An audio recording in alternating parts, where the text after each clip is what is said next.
Episode में आप सभी का स्वागत है। मैं हूं किरण भारद्वाज। ये चल रहा है रेनी वेदर और इस रेनी वेदर के साथ बहुत सारी समस्याएं होती हैं। रेनी वेदर, फूडी फीवर, लेकिन डाइजेशन का क्या? इस मौसम में हमारी टेस्ट बड्स वाइल्ड हो जाती हैं, यानी फूड को लेकर क्रेविंग बढ़ जाती है। ऐसे में चाट, समोसे और हर तरह के वैरायटी ऑफ फूड्स खाने का मन करता है, लेकिन आपके स्वाद यानी जुबान का मज़ा आपके पेट के लिए सज़ा ना बन जाए, इसके लिए कुछ बातों का ध्यान रखना बहुत ही ज़रूरी है। क्योंकि मॉनसून में सिर्फ मौसम नहीं बदलता, बल्कि हमारे डाइजेशन पर उसका प्रभाव भी बदल जाता है। इसीलिए पेट कहता है कि मुझे चाहिए थोड़ी सी एक्स्ट्रा केयर। बरसात के मौसम में किस तरह से आप पाचन यानी आपके पेट से संबंधित होने वाली बीमारियों और संक्रमण से बचाव कर सकते हैं, आज हम विशेषज्ञों से यही समझने वाले हैं। क्योंकि इस मौसम को बीमारियों का मौसम भी कहा जाता है और जिस प्रकार से हमारी त्वचा पर, हमारी सेहत पर बरसात के मौसम का प्रभाव पड़ता है, ठीक उसी प्रकार से प्रभावित होता है हमारा पाचन भी। किस तरह से बरसात का मौसम हमारे गट माइक्रोबायोम को प्रभावित करता है, इसे समझने की आवश्यकता है कि क्या मौसम में अगर नमी का स्तर बहुत ज़्यादा है तो हमारे गट माइक्रोबायोम पर कुछ प्रभाव पड़ता है या नहीं। यानी खान पान को लेकर किस तरह की सावधानी आपको इस मौसम में पाचन की समस्याओं से बचा सकती है। मॉनसून में पेट की बीमारियों का सबसे बड़ा कारण क्या है? क्या गलत खान पान, क्या पानी का दूषित होना, या फिर संक्रमण? यानी इतनी तरह की जो पेट की बीमारियां या डाइजेस्टिव हेल्थ प्रॉब्लम्स होती हैं, इनका सबसे बड़ा कारण क्या होता है? क्या स्वच्छता का अभाव इस खतरे को बढ़ा सकता है? ये हम विशेषज्ञों से समझेंगे। मॉनसून में बाहर का खाना पेट के लिए ज़्यादा रिस्की यानी खतरनाक क्यों है? अक्सर विशेषज्ञ ये कहते हैं कि घर का बना ताज़ा भोजन ही खाया जाए, लेकिन क्यों? अगर कोई व्यक्ति बाहर बाजार का खाना खा रहा है, किस तरह से अपने पाचन को खतरे में डाल रहा है? यानी कौन से वो कारण है जहाँ पर चूक या लापरवाही होती है और कारण बनता है डाइजेस्टिव हेल्थ प्रॉब्लम्स का। फूड पॉइजनिंग की समस्या बहुत ही आम है, साथ ही इस मौसम में इनडाइजेशन भी होता है। इन दोनों अवस्थाओं में अंतर क्या है? अगर किसी को सामान्य अपच हो रही है या फिर फूड पॉइजनिंग हो रही है, क्या ये दोनों एक ही स्थिति है या इनमें कोई अंतर होता है? क्या कंटामिनेटेड फूड से टाइफॉइड फीवर का खतरा भी बढ़ सकता है? ये हम विशेषज्ञों से समझेंगे। क्या दूषित भोजन या पानी सिर्फ पेट के लिए ही हानिकारक है या इससे और खतरे भी होते हैं? बच्चों और बुजुर्गों में अगर कोई पेट का संक्रमण होता है तो अधिक गंभीर क्यों होता है? क्यों उसमें लेकर अधिक सतर्कता की आवश्यकता होती है? और वो कौन से पैरामीटर्स या रेड फ्लैग्स हैं जिन्हें आपको बिल्कुल नज़रअंदाज नहीं करना है? हर डायरिया में क्या सबसे पहले अगर पेट खराब हुआ है या दस्त हुआ है तो सिर्फ एक एंटीबायोटिक दवा लेना ही काफ़ी और उपयोगी है? अक्सर हम में से बहुत से लोग ऐसा करते हैं कि दस्त शुरू हुए, डॉक्टर के पास जाना नहीं है, खुद भी दवा ले सकते हैं, ऐसा सोचा जाता है। कितना खतरनाक ये हो सकता है, ये विशेषज्ञ आपको बताएंगे। हेपेटाइटिस ए और ई इस मौसम में काफ़ी देखे जाते हैं क्योंकि वाटर एंड फूड कंटामिनेशन की स्थिति होती है। अब ऐसे में बहुत से लोगों को लगता है कि अगर एक बार ये संक्रमण हो गया तो इसे लेकर वो इम्यून हो जाएंगे, यानी अगर एक बार संक्रमित हो चुके हैं तो ये संक्रमण दोबारा नहीं होगा। क्या ये सच है या नहीं, ये आपको समझाएंगे विशेषज्ञ। मॉनसून में कच्ची सब्जियां और सलाद खतरे का एक बड़ा कारण है जिससे पेट पर संक्रमण हो सकता है। इसलिए अगर क्या कोई पकोड़े, समोसे और तला हुआ खाना खा रहा है तो ये मान लिया जाए कि आपका पाचन और पेट सुरक्षित है। यानी क्या इस फूड को सेफ माना जा सकता है और साथ ही डाइजेस्टिव सिस्टम के लिए ये हेल्दी है, आपका पाचन तंत्र ठीक रहेगा। साथ ही मॉनसून में पेट की बीमारियों और संक्रमण से कैसे बचा जाए, ये तमाम बातें आज होंगी टोटल हेल्थ के 1 घंटे के डिस्कशन में। और आपको ये भी बताएंगे कि इस मौसम में अपने पाचन को ठीक रखने का फॉर्मूला क्या है। आइए एक रिपोर्ट देखकर समझ लेते हैं कि बरसात का मौसम किस तरह से हमारे पाचन को प्रभावित करता है और कौन से खतरे हैं जो आमतौर पर बढ़ जाते हैं।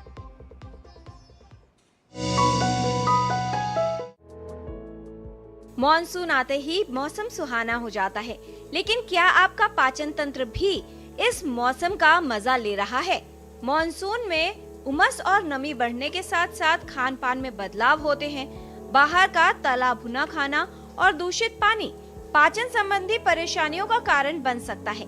इस मौसम में पाचन की कई समस्याएं घेर सकती हैं। अपच, गैस, दस्त, फूड पॉइजनिंग जैसी समस्याओं का खतरा बढ़ जाता है। बरसात के मौसम में अक्सर लोग स्ट्रीट फूड, पकौड़े, समोसे और मसालेदार चीजें खाना ज्यादा पसंद करते हैं, लेकिन स्वाद के साथ साथ हाइजीन यानी साफ सफाई का ध्यान रखना भी जरूरी है। खुले में रखा हुआ खाना, अध पका खाना या लंबे समय से रखा हुआ भोजन संक्रमण का जोखिम बढ़ा सकता है। मॉनसून के दौरान वातावरण में नमी का स्तर अधिक होता है। ऐसे में बैक्टीरिया और अन्य परजीवियों के पनपने के लिए अनुकूल स्थिति होती है, जिससे भोजन जल्दी खराब हो सकता है। पेट के संक्रमण और बीमारियां घेर सकते हैं। खाने को लेकर लापरवाही या स्वच्छता का अभाव समस्या का कारण बन सकता है। साथ ही कई लोगों का पाचन भी इस मौसम में थोड़ा धीमा हो जाता है, इसलिए आवश्यक है कि अपने खान पान को लेकर विशेष ध्यान रखें। यदि पेट दर्द, उल्टी, दस्त या पाचन संबंधी कोई असामान्य लक्षण हो तो तुरंत विशेषज्ञ को दिखाया जाए। समय पर डॉक्टर का परामर्श और सही इलाज जटिलताओं से बचाव कर सकता है। हाथों की सफाई का ध्यान रखें। खाना खाने से पहले और शौच के बाद साबुन से अच्छी तरह हाथों को धोएं, जिससे संक्रमण से बचाव किया जा सके। इसके अलावा भोजन समय पर लें और साफ सफाई का ध्यान रखें। घर का बना ताज़ा भोजन ही खाएं, जिससे बरसात के मौसम में भी आपका पाचन ठीक रहे। किरण भारद्वाज, डीडी न्यूज।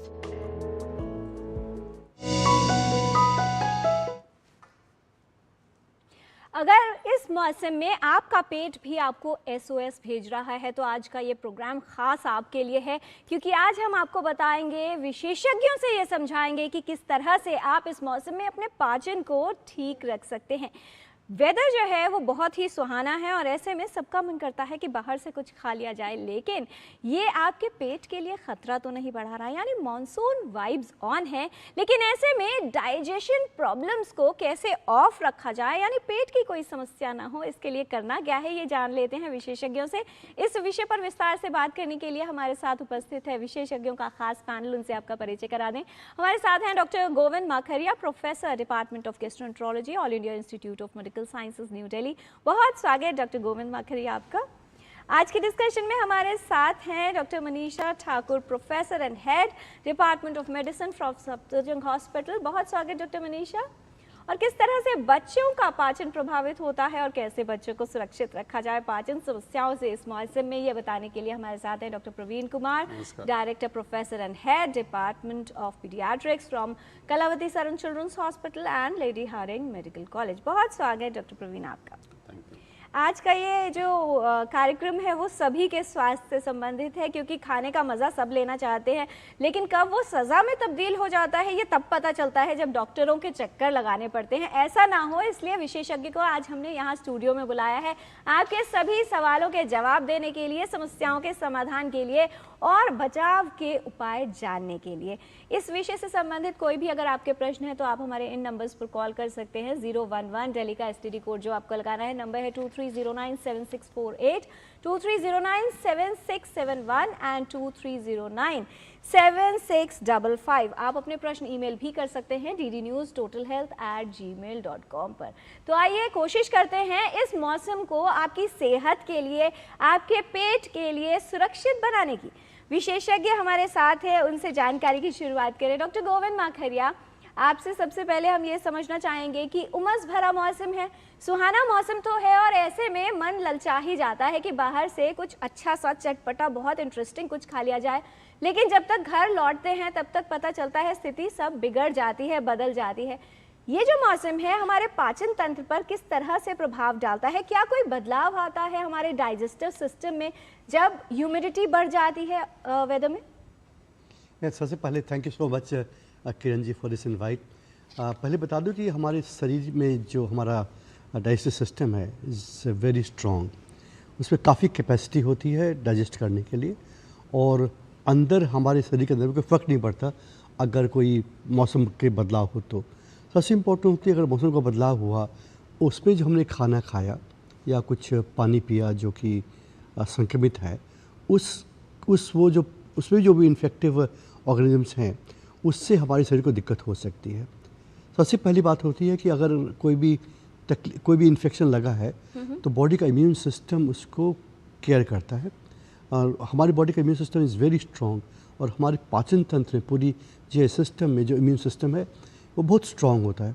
स्ट्रॉन्ग का मतलब है उसके अंदर में बी सेल्स, टी सेल्स, ऐसा लगता है कि कोई भी इसके अंदर में अगर कोई भी हमला हो किसी इन्फेक्शन का तो टेक केयर करता है। अगर वो इन्फेक्शन काफ़ी ज़्यादा है तभी सिम्टम आते हैं, तभी सिम्टम आएंगे, छोटी आंत के या बड़ी आंत के सिम्टम आते हैं इसमें। और आपने कुछ ऐसी चीज़ खाई है, हल्का इन्फेक्शन है, उसका बॉडी इम्यून सिस्टम उसको टेक केयर करता है, कोई सिम्टम नहीं होते। बट अगर उसमें काफ़ी ज़्यादा इन्फेक्टेड है तब बॉडी का इम्यून सिस्टम उसको टेक केयर नहीं कर पाता है, वो जो जीवाणु है या वो काफ़ी मल्टीप्लाई करते हैं बॉडी के अंदर में और बॉडी के सिस्टम को थोड़ा डैमेज करते हैं और उससे तकलीफ़ होती है। पहले बता दो कि जो तकलीफ़ होती है उसमें अगर छोटी आंत में है कोई भी इन्फेक्शन लगा है तो उससे डायरिया हो सकता है, और अगर इसमें ऐसा कोई वायरस है जो लिवर को इफेक्ट करता है उसे जॉन्डिस हो सकती है। तो ये सब सिम्टम होते हैं इस समय। जी, तो बहुत सारी समस्याएं हैं लेकिन बचाव बहुत ही आसान है, सावधानी रखनी है, और वो क्या है ये आपको विशेषज्ञ बताएंगे कार्यक्रम के दौरान। डॉक्टर प्रवीण कुमार, जैसे डॉक्टर माखेरिया ने कहा कि हमारा डाइजेस्टिव सिस्टम स्ट्रांग है लेकिन बच्चों की इम्यूनिटी तो अभी डेवलप हो गई है, ये मौसम कितना बड़ा खतरा साबित हो सकता है अगर लापरवाही होती है कि बच्चे में किसी तरह का संक्रमण हो जाए या पेट से संबंधित बीमारियां कितनी आम है इस मौसम में?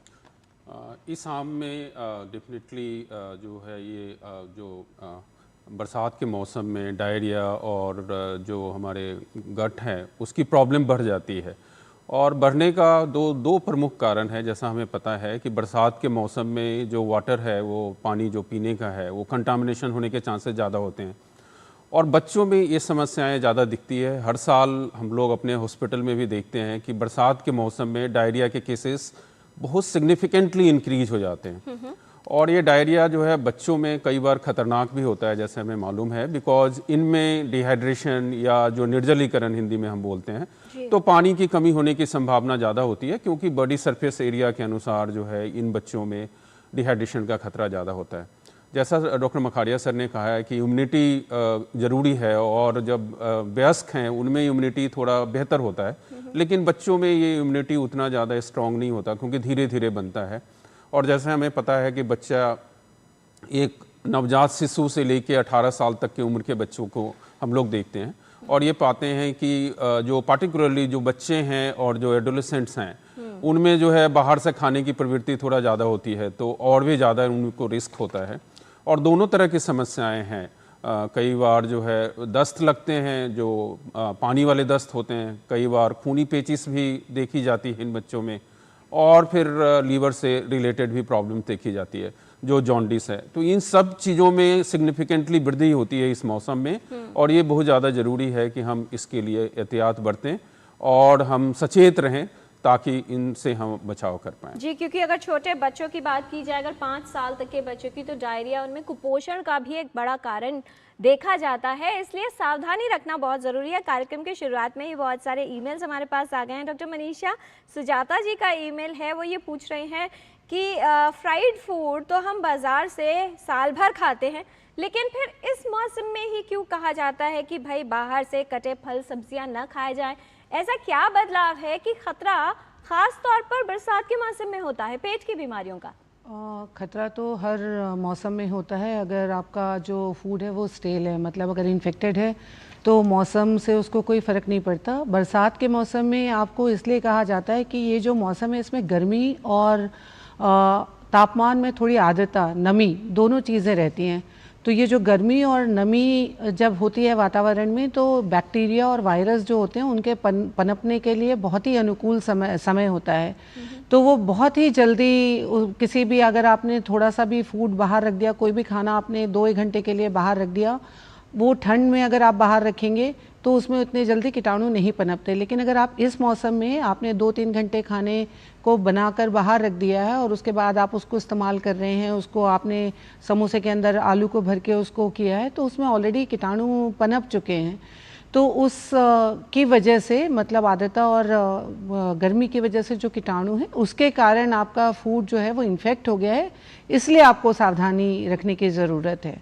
जी, तो चाहे वो लोग जो समोसे पकौड़ी कचौड़ी खाना पसंद करते हैं बाहर से, या फिर वो जो खुद को हेल्थ या फिटनेस फ्रीक मानते हैं और कहते हैं हम सिर्फ सैलेड ही खाएंगे, अगर आप सैलेड्स भी बाहर से खा रहे हैं तो यह खतरा हो सकता है डॉक्टर मनीषा? हाँ, सैलेड्स जो आप खा रहे हैं तो बरसात के मौसम में चूंकि पानी बहुत इधर उधर होता है, फ्लडिंग भी होती है, तो आपको वैसे भी हमेशा ही जो आप कच्ची सब्जियां खाते हैं उसको एक तो ये सलाह दी जाती है कि आप उसको अच्छी तरह कई बार साधारण पानी से धोएं, और दूसरा जो सब्जियां हैं जो आप सैलेड में खा रहे हैं उसको पील करके मतलब उसको छील के उसका छिलका अगर आप उतार के खा सकते हैं तो आपके लिए बेहतर है, क्योंकि बाहर अगर कोई संक्रमण उसमें है तो अगर आप छील कर उसको खाएंगे और अच्छी तरीके से धोकर उसे खाएंगे, खुला हुआ सलाद जो बाहर कट के बिक रहा है जिसमें मक्खियाँ भिन भिना रही हैं या कुछ ठीक से प्रिजर्व नहीं किया गया, अगर आप उस तरीके का सलाद खाएंगे तो नेचुरली आपको ज़्यादा तकलीफ़ होने की और ज़्यादा बीमार पड़ने की संभावना है।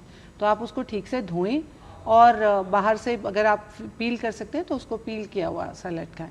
जी, एक रेखा जी का क्वेश्चन है डॉक्टर माखरिया आपके लिए कि क्या इस मौसम में हमारा डाइजेशन स्लो हो जाता है या फिर इतना ज़्यादा फ्राइड खा लिया जाता है कि उसके प्रभाव से गैस्ट्रोएंटेराइटिस या एसिडिटी जैसी समस्याएं, गैस और ब्लोटिंग की भी इनको समस्या रहती है। 34 इयर्स की एज है इनकी और बाहर का खाना काफ़ी पसंद करती हैं।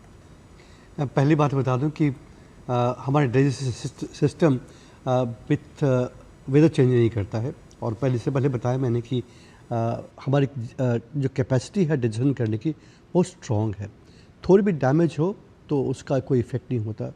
और ये बता दूं आपको कि अगर कोई इन्फेक्शन लगता है या कोई छोटी बीमारी होती है तो उसका कोई भी सिम्टम नहीं आते हैं, क्योंकि हमारे शरीर के अंदर इतनी कैपेसिटी होती है कि उसको वो बियर कर सकती है। तो पहली बात ये है। दूसरी बात आपने बताया कि फ्राइड फूड इस मौसम में क्यों नहीं खाना चाहिए और फिर क्यों खाना चाहिए। Fried food in general is not good. Fried food खाने से उसमें एक्स्ट्रा कैलोरीज है, एक्स्ट्रा फैट है, और समझे वो फैट भी अच्छा नहीं होता हमारे शरीर के लिए।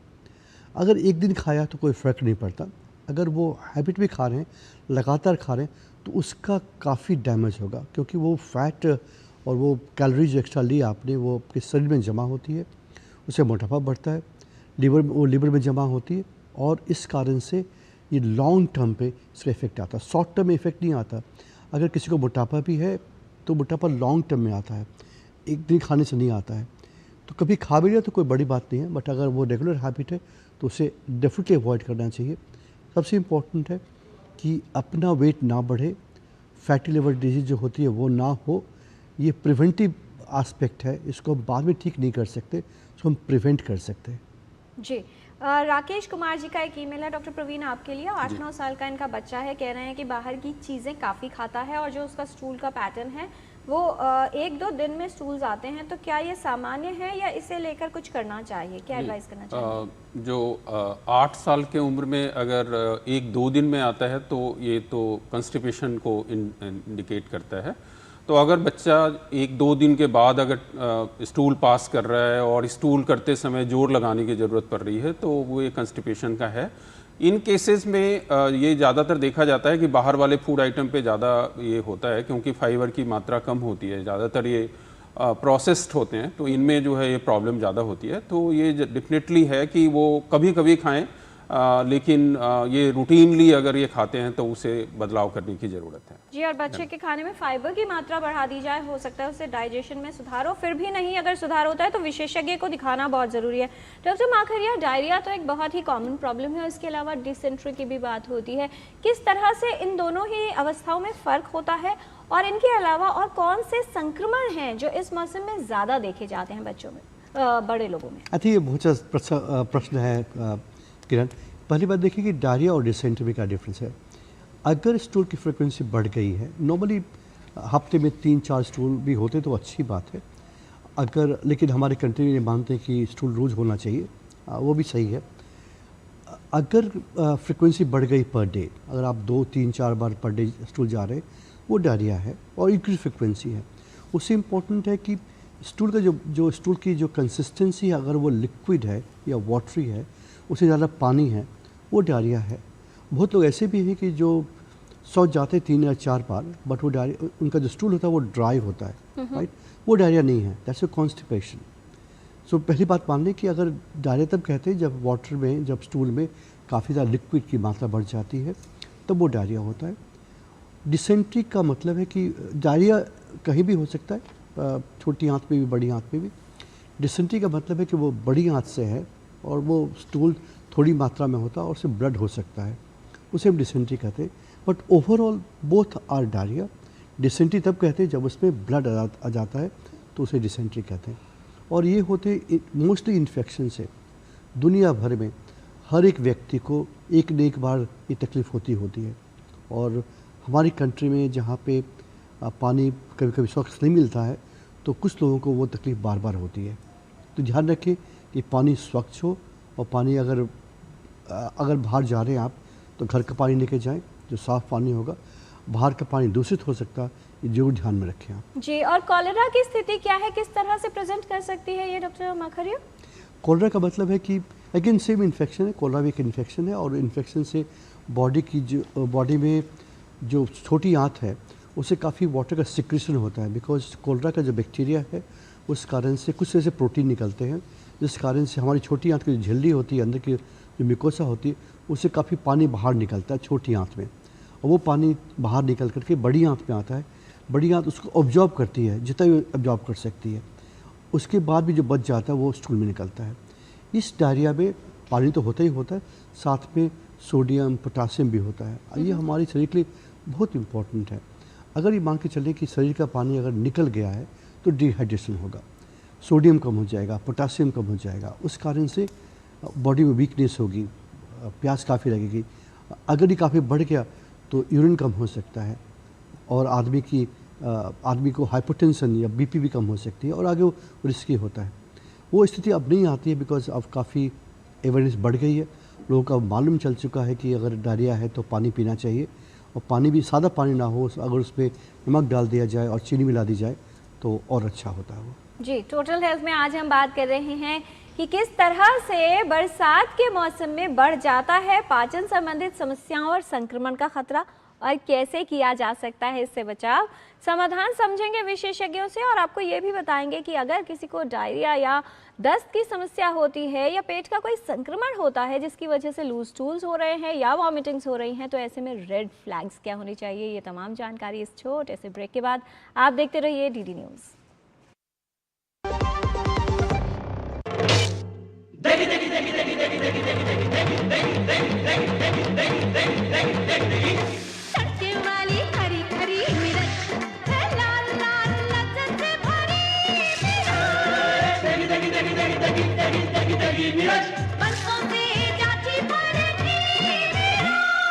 MDH की देगी मिर्च, देगी मिर्च का तड़का, अंग अंग फड़का। MDH की देगी मिर्च।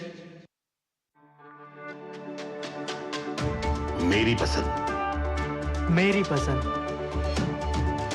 मेरी पसंद, मेरी पसंद, हमारी पसंद, हम सबकी पसंद। मजबूत देश का मजबूत सरिया हो गया स्टील। ओ हरि भैया, अरे वाह, खेतों में कौन सी फसल लगाए हो? 12 महीने कमा कर दे ऐसी फसल। क्या? मैंने नया व्यवसाय शुरू किया है। उसके लिए पैसे? इसमें किसी निवेश की जरूरत ही नहीं। अच्छा, मुखिया जी। अरे मुखिया जी, नमस्ते। अरे हरी, कब आ रहे हो? आप बस चलिए, मैं पहुंचता हूं। अब मैं LIC एजेंट हूं। LIC एजेंट बनो, अब बड़ा सोचो। हमारी वेबसाइट पर जाएं या अपनी नजदीकी LIC शाखा से संपर्क करें। ब्रेक के बाद आपका स्वागत है। Monsoon and digestive health problems, इस विषय पर हम बात कर रहे हैं। किस तरह से पहचाना जा सकता है समस्या को, ये जानना ज़रूरी है, और कौन कौन सी समस्याएं होती हैं ये विशेषज्ञ आपको बता रहे हैं। डॉक्टर मनीषा ठाकुर, क्या अगर कोई कंटामिनेटेड फूड या वाटर इनटेक करता है उससे टाइफॉइड फीवर का भी खतरा हो सकता है? किस तरह से प्रेजेंट करता है ये? ज़रूर हो सकता है। टाइफाइड जो होता है एक ऑर्गेनिज्म, एक बैक्टीरिया होता है साल्मोनेला टाइफी, जो फीको ओरल रूट मतलब जो एक संक्रमित व्यक्ति है उसके मल में वो सिक्रीट होता है, और अगर आपका पानी दूषित है और उस संक्रमित पानी को या उससे संक्रमित खाने को आपने खाया तो ये दूसरे इंसान के आंतों में जाके वहाँ पे ग्रो करने लगता है और आपको फिर टाइफाइड होता है। तो टाइफाइड के लक्षण ये होते हैं कि आपको बुखार, सबसे पहले बुखार चढ़ता है। ये बुखार जो रहता है ये काफ़ी तेज़ बुखार होता है और ये कंटिन्यूस होता है, मतलब ये उतरता नहीं है। आप दवाई खाएंगे थोड़ी देर के लिए नीचे आ जाएगा और उसके बाद फिर से आपको बुखार शुरू हो जाएगा। इसके साथ मतलब पहले 5-6 दिन तक इस तरीके से बुखार आ सकता है, आपको भूख नहीं लग सकती, थोड़ी बहुत नौशिया आपको फील हो सकता है, उल्टी भी हो सकती है और फिर आपको लूज़ मोशन दूसरे तीसरे हफ्ते में आपको लूज़ मोशंस होने लगते हैं। तो अगर आप टाइफाइड का आपने समय पर उपचार नहीं किया तो ये टाइफाइड काफ़ी गंभीर स्थिति में भी जा सकता है, जिसमें आपको मतलब जिसमें आप एक सेप्सिस में चले जाते हैं, जिसमें सेप्सिस का मतलब होता है कि आपके ब्लड मतलब खून के थ्रू ये आपके पूरे शरीर में फैल गया, संक्रमित हो गया है।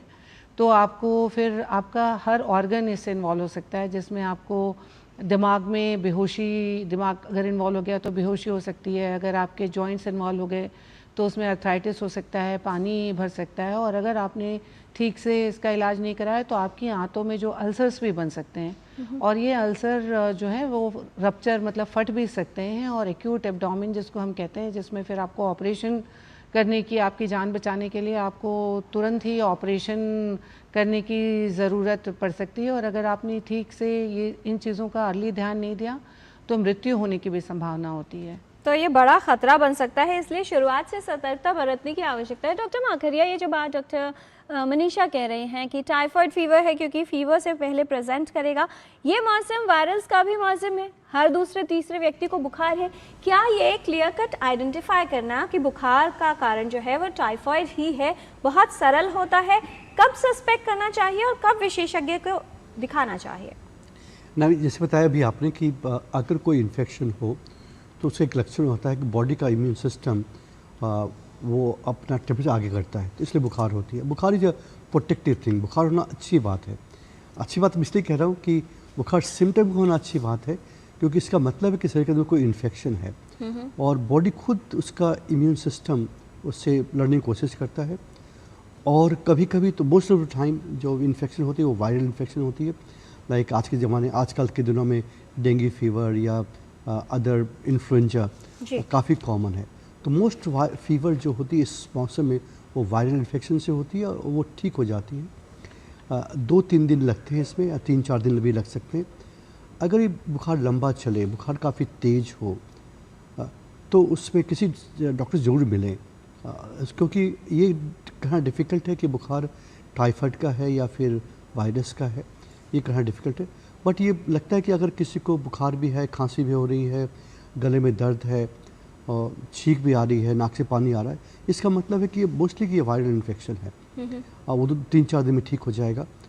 अगर बुखार ठीक नहीं होता है तो बुखार और भी कारण से हो सकते हैं इंक्लूडिंग टाइफाइड फीवर, तो उस समय किसी चिकित्सक से मिलना बहुत ज़रूरी है जी। और इस मौसम में तो डेंगू, मलेरिया, चिकनगुनिया, तरह तरह के बुखार फैले हैं, इसलिए अगर बुखार का लक्षण भी हो रहा है तो उसको सामान्य समझकर या एक पैरासीटामोल की गोली लेकर नज़रअंदाज नहीं करना है, लापरवाही नहीं करनी है।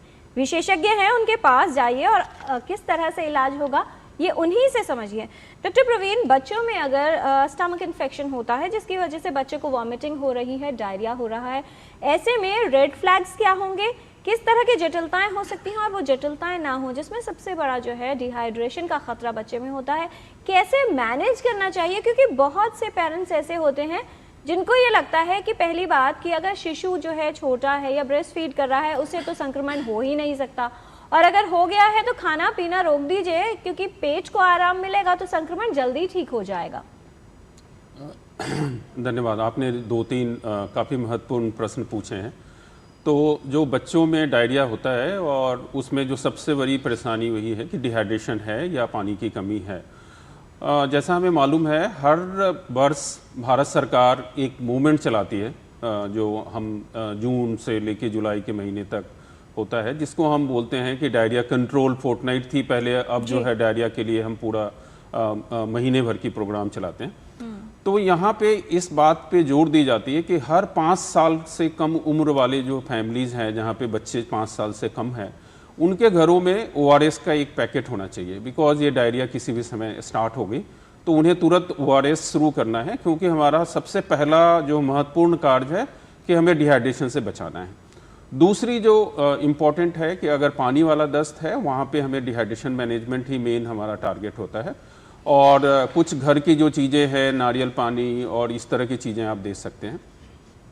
हम लोग बच्चों में थोड़ा मना करते हैं कि चीनी और नमक का घोल देने के लिए, बिकॉज इसमें इस उम्र में पार्टिकुलरली हाइपरनेट्रेमिया या सोडियम की मात्रा से होने वाली जो है प्रॉब्लम भी ज़्यादा होता है। तो हम ये उम्मीद करते हैं कि हर फैमिली ORS स्टार्ट करे, और जैसा हमें पता है कि ORS का पैकेट आता है उसे 1 लीटर पानी में घोलिए और वो अगले 24 घंटे के अंदर जो है आप यूज़ कर सकते हैं। तो ये हमारा मेन मतलब होता है। लेकिन अगर दस्त में खूनी पेचिश है या खून जैसे अभी हमने चर्चा की थी, उन कंडीशंस में उन्हें डॉक्टर के पास आने की ज़रूरत होती है, क्योंकि उसमें हमें कुछ और दवाइयाँ देनी होती है, एंटीबायोटिक देना होता है।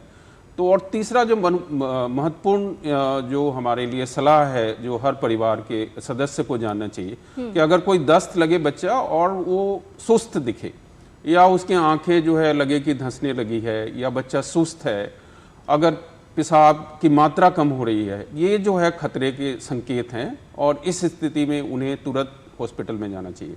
जी, जिंक का भी काफ़ी जिक्र होता है बच्चों के लिए कि अगर ठीक नहीं फील कर रहा है या लूज मोशन हो जाते हैं तो उनको जिंक देना चाहिए। रिकवरी में जिंक की कितनी महत्वपूर्ण भूमिका है डॉक्टर प्रवीण? जी, ये जिंक हमारा जो अभी डायरिया मैनेजमेंट में पार्टिकुलरली बच्चों के लिए इंटीग्रल जो है पार्ट है कि जब भी दस्त लगते हैं तो हम जिंक की को देते हैं, जो हम 10 से 14 दिनों के लिए एडवाइस करते हैं। और अभी के समय भारतवर्ष में इसे 14 दिनों के लिए हम बताते हैं, बिकॉज वो जो हमारे गट की जो म्यूकोशा है उसको हील करने में मदद करती है। तो जैसा हमें पता है कि दस्त लगने के साथ हमारे आंतों में जो है थोड़े बदलाव आते हैं, तो उन्हें जल्दी भरने में मदद करता है और आगे के लिए जो दस्त को दोबारा होने के डर को भी कम करता है, क्योंकि वो इम्यूनिटी को भी इम्प्रूव करता है। इसलिए जब भी दस्त होता है बच्चों में तो उनको ORS के साथ साथ जिंक की गोली या सिरप जो है दी जाती है और जो हमें लेनी चाहिए। जी, इस पर कुछ और भी बात करेंगे, लेकिन उससे पहले ललित जी हैं फोन लाइन पर हमारे साथ, नालंदा बिहार से। बहुत स्वागत ललित जी, सवाल पूछिए। ऐसा है सवाल मैडम, ललित जी हमारी आवाज सुन पा रहे हो तो सवाल पूछिए। हम तक आपकी आवाज नहीं आ रही है। जी बताइए। ये टाइफाइड में कोई ब्लड टेस्ट होता है मैडम? और होता आवाज तो बहुत ही कम है, हम चाहेंगे कि हमें सवाल या तो बता दिया जाए कि किस तरह की समस्या इनको हो रही है। ललित जी का सवाल विशेषज्ञ सुन पाएंगे तो उसका समाधान इन तक पहुंचेगा। ललित जी दोबारा कॉल कीजिए, हमारे विशेषज्ञ आपको नहीं सुन पाए हैं। डॉक्टर मनीषा, हेपेटाइटिस ए और ई किस तरह से प्रेजेंट करते हैं, क्या कारण होता है इसका, और अगर किसी को हो रहा है किन बातों का ध्यान रखना चाहिए? ये बहुत ही महत्वपूर्ण सवाल है इस मायने में कि हेपेटाइटिस ए और ई ये दोनों हेपेटाइटिस वायरस से होते हैं। हेपेटाइटिस ए एक वायरस है और हेपेटाइटिस ई भी एक वायरस है।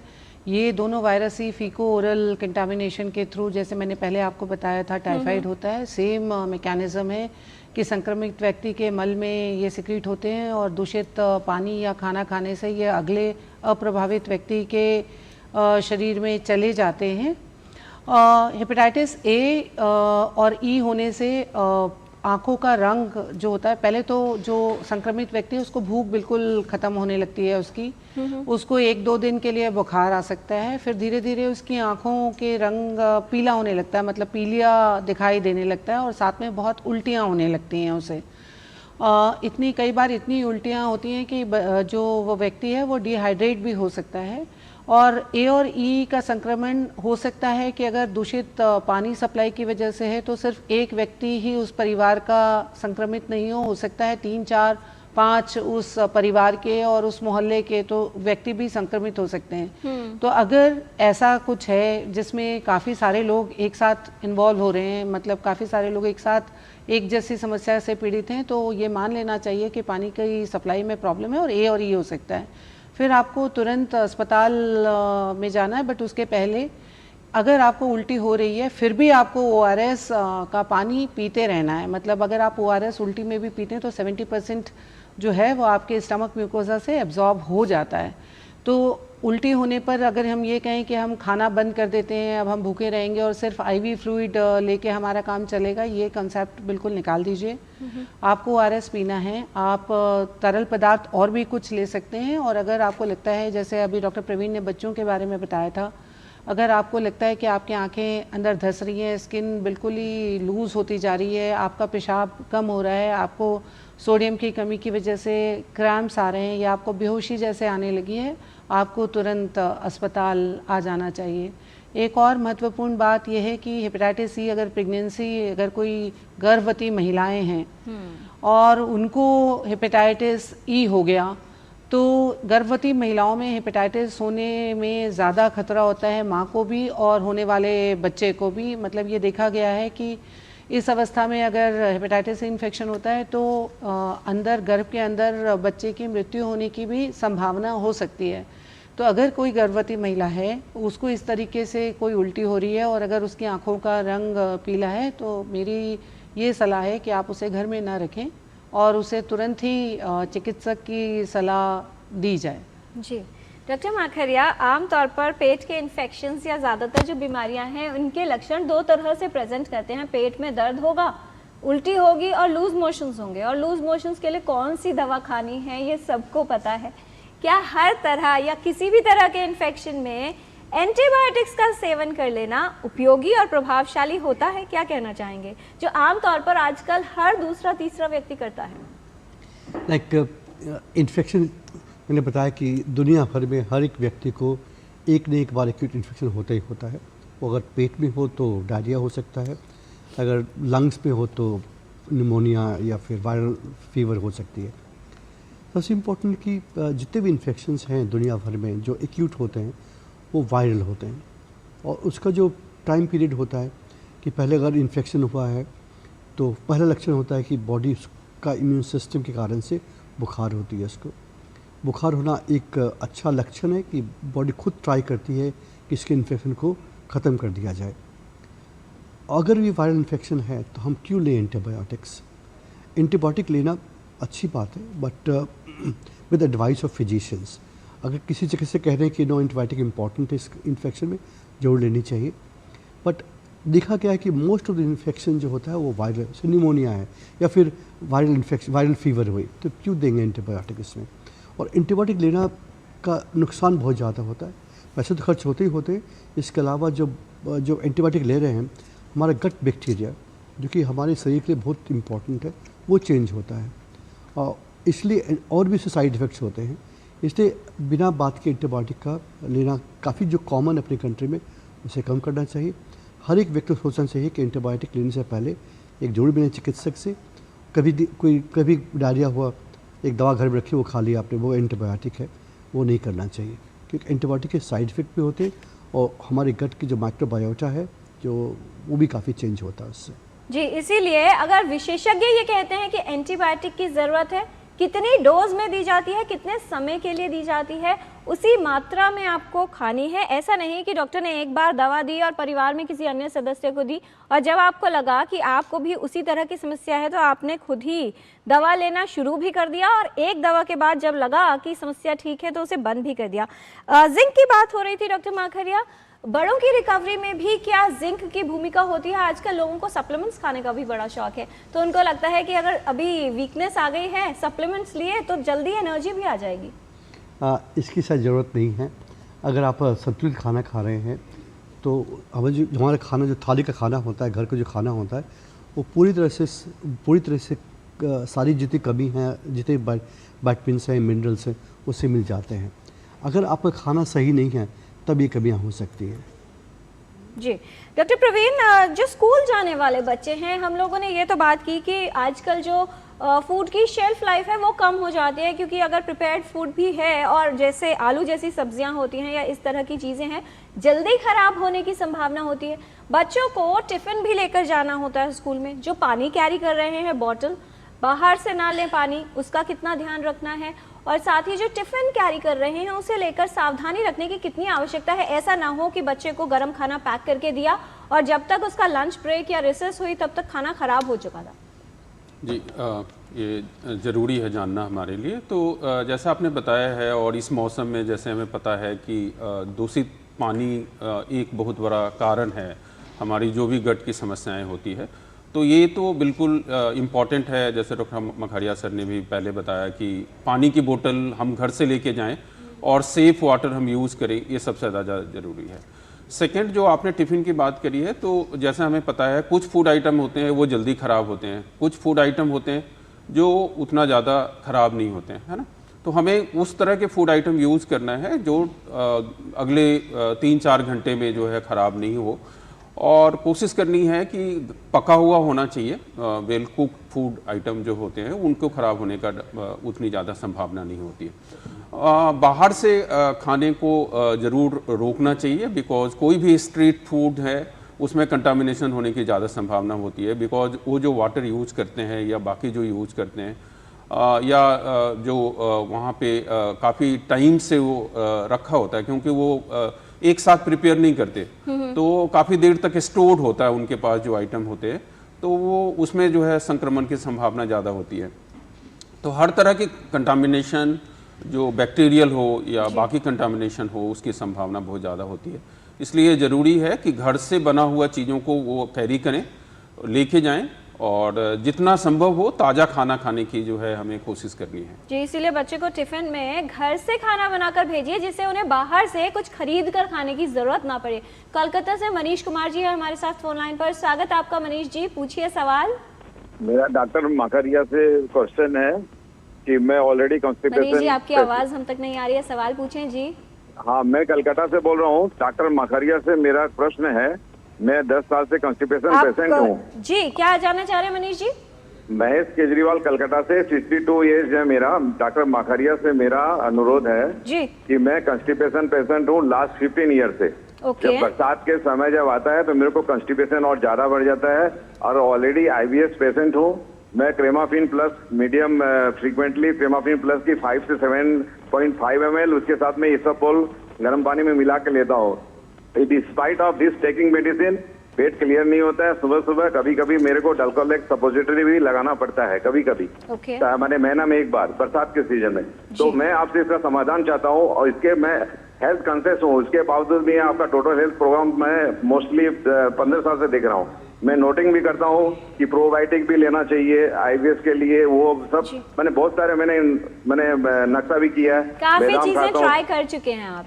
हाँ, मैं सब कर चुका हूँ। मैं डॉक्टर मखारिया से हाथ जोड़ के अनुरोध कर रहा हूँ कि इसके लिए मेरे को परमानेंट सॉल्व चाहिए। यदि मखारिया कलकत्ता यदि विजिट करते हैं तो मैं इनको पर्सनली दिखाना चाहता हूँ। आप यदि इसमें कोई हेल्प करें तो। जी बिल्कुल, आप कार्यक्रम देखते रहिए। डॉक्टर मखारिया, क्या समाधान देना चाहेंगे मनीष जी के लिए? ध्रुव जी का भी एक ऐसा ही सवाल है, कॉन्स्टिपेशन से ये प्रभावित हैं और चाहते हैं कि कुछ ऐसी डाइट या लाइफस्टाइल चेंजेस किए जा सकते हैं क्या, जिससे ये समस्या ठीक हो जाए या इसका प्रभाव कम हो?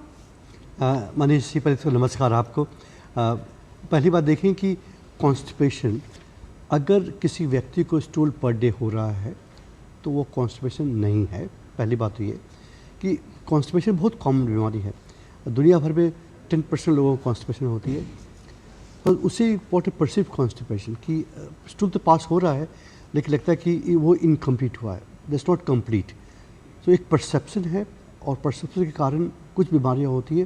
फॉर एग्जांपल, किसी को पेल्विक फ्लोर डिसएनर्जिया हो, मतलब जो स्टूल रेक्टम में आ गया, बढ़िया रेक्ट स्टूल आ गया लेकिन वो बाहर नहीं निकल पाता, वह कुछ डिसऑर्डर्स होते हैं जिसे हम लोग कहते हैं पेल्विक फ्लोर डिसएनर्जिया।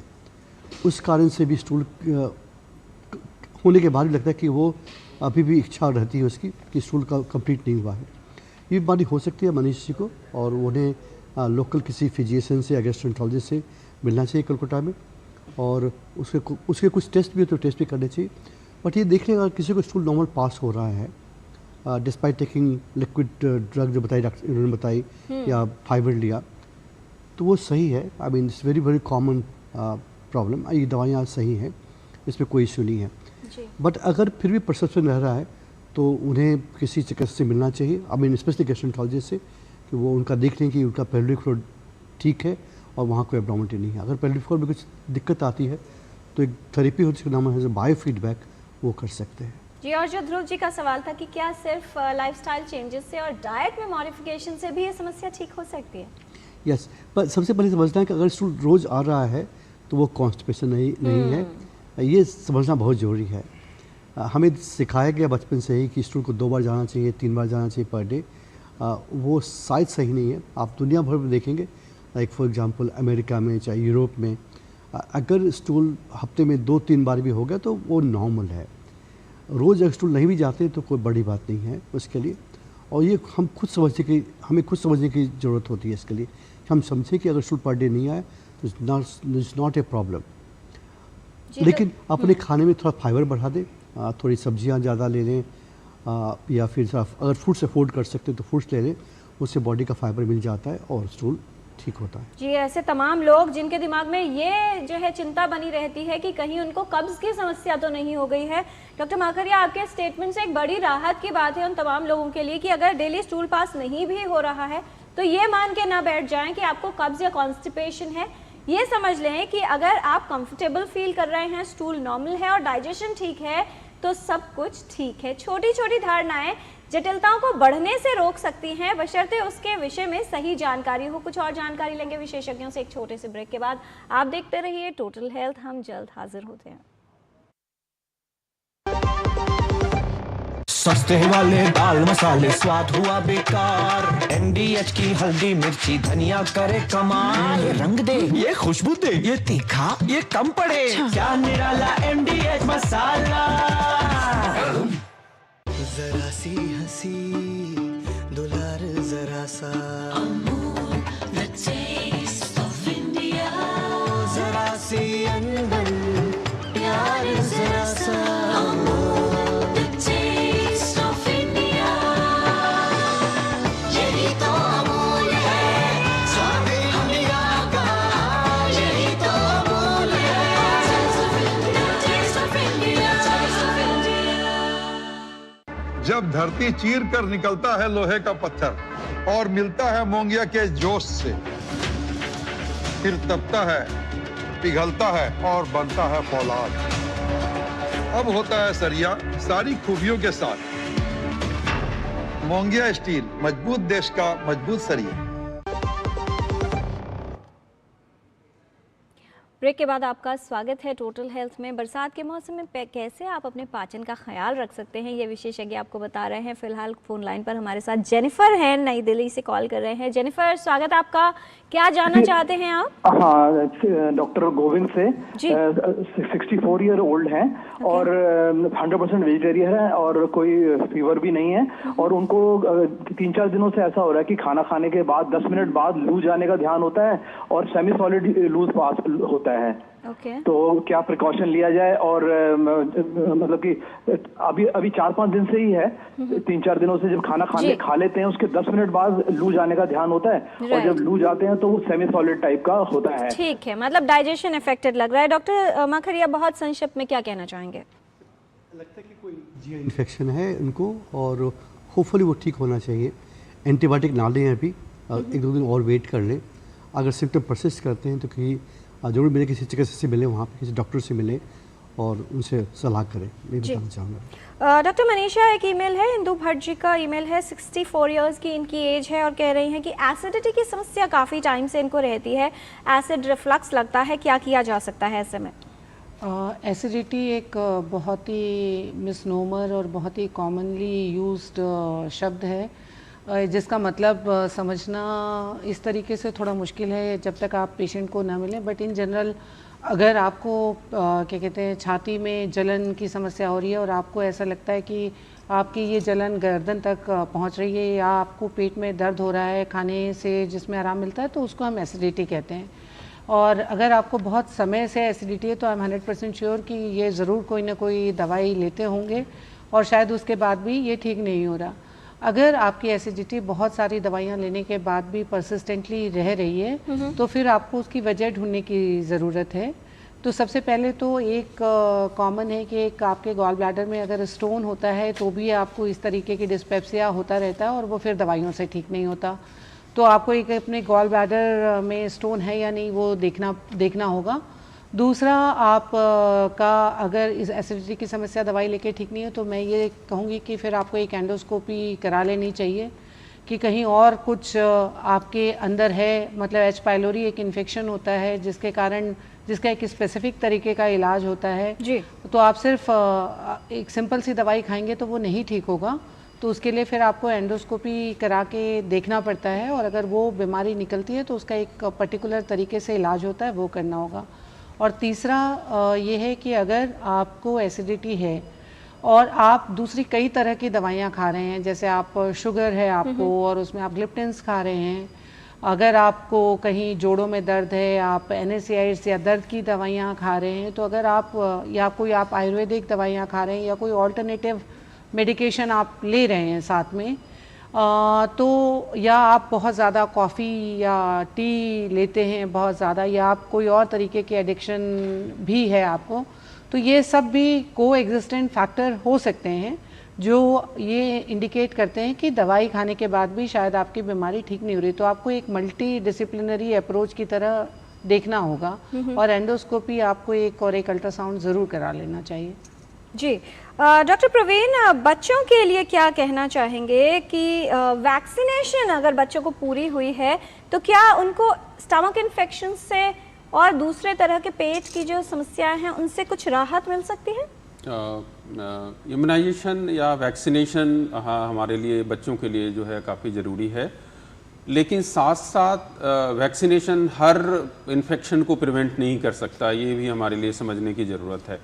कुछ ऐसी वैक्सीन्स हैं जो डायरिया के लिए उपयुक्त होती है, जैसे रोटा वायरस के लिए जो है वैक्सीन उपलब्ध हैं, तो वो तो है अभी, लेकिन जो कुछ समस्याएं ऐसी हैं जो जिसके लिए आपको वैक्सीन की उपलब्ध नहीं है, जैसे हमें हेपेटाइटिस ए के लिए वैक्सीन है, वो शायद थोड़ा प्रोटेक्ट कर सकता है हमें, लेकिन हेपेटाइटिस ई के लिए भी कोई वैक्सीन नहीं है।